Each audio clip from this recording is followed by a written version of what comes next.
All right, great. Well, we're here with Glenn Kotche, Raj Mahal, and Stanton, singing with Santah. That's correct. And we're in the middle, we're right at the intermission of the Rockatelle, Bagatelle project, and we just wanted to get some thoughts about how things are going today. Glenn, I'm going to start with you. I just wanted to know, what made you get involved with me? What was it about this project? I don't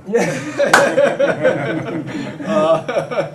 I think you caught me at a vulnerable time. Did I? No, like, yeah. It was the idea that I mentioned earlier when we introduced that it's a very odd concept for a show. And so that's usually something that is interesting to me. You know, if it's a little off the beaten path, something a little more strange, that means it might yield more interesting results. So it seemed like, sure, why not? And I know a lot of people in town who I thought could really put great spins on this concept, this idea of, you know, taking a little theme and coming up with a miniature 4-minute piece with it. So I'm glad to have a lot of people I've admired for a long time, you know, performing, and also some people I've been admiring just for a short time, brief time. But it's super inspiring. It is. Yeah. And I mean, how do you feel about the show as a whole so far? I mean, do you feel like, you know, it's, isn't it? Yeah, some people are blowing my mind. But yeah. Of course, any show with 20 or whatever performers is going to be a bit chaotic, but it's part of it all.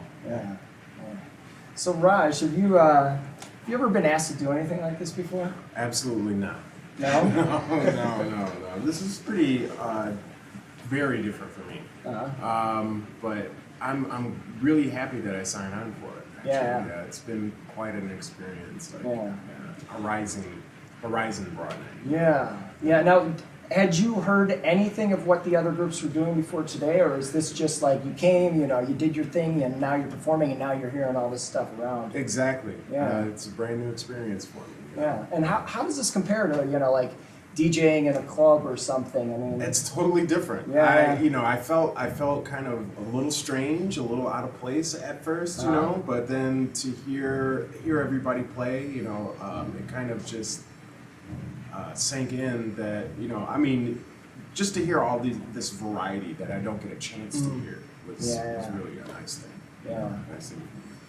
Awesome. I have one question. Yeah. Are you guys afraid of classical music, or were you? and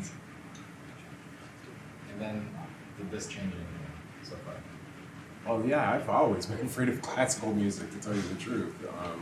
Just because it's just so distant for me. I mean, you know, like I'm not really exposed to it. I know my grandmother used to listen to it, but that's, you know, that's the best that I know of it. So, I guess that it definitely makes it a little bit more approachable, you know, putting my hands inside of it, you know. So it was a good experience for that.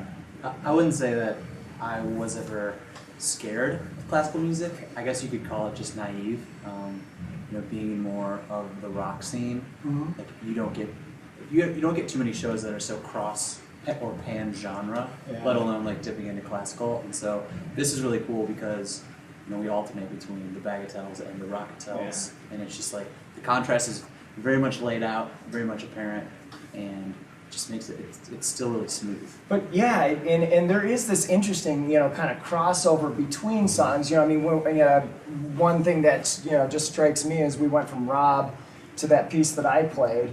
You know, that I can't even remember the title, Circular Eloise, and you know, Rob had this, you know, nice gentle groove going with the electric, and then, you know, I come in with this, you know, this kind of gentle wave-like piano thing with just these chords kind of splashing color. And, you know, the creativity is really kind of cross-genre. I mean, it's like we're all hearing these same sounds, we're just hearing it in a different language, in a way, you know? And it's totally underscored by the repetition of those themes that Yeah. you hear, which is really cool because, Right. you know, over the course of an hour, you know, you're going to have sort of flashes of deja vu, and, you know, you're going to draw those own lines, those own creative lines in your own head.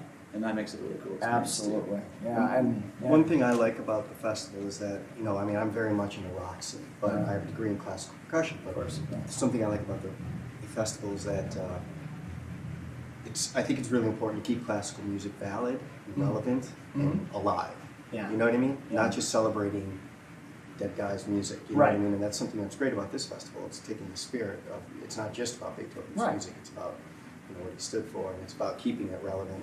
Well, and you know, the thing is, introducing new ideas. Into the Beethoven spirit was a of- rock star in his day. Right. You know, I mean, that's what a rock star was, Mhm. and there's no reason why any of this music has to be, in my mind, classified as, well, this is what most people listen to, and this is kind of a connoisseur's palette here, because and really we're I think in the classical music industry we always feel like we have to constantly tell people it's not about that.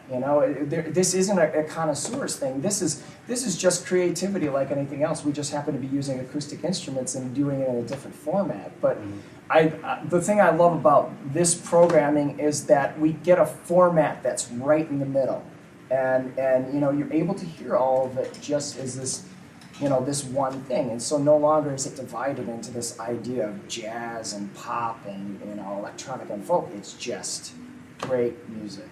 It's really great music. Cut.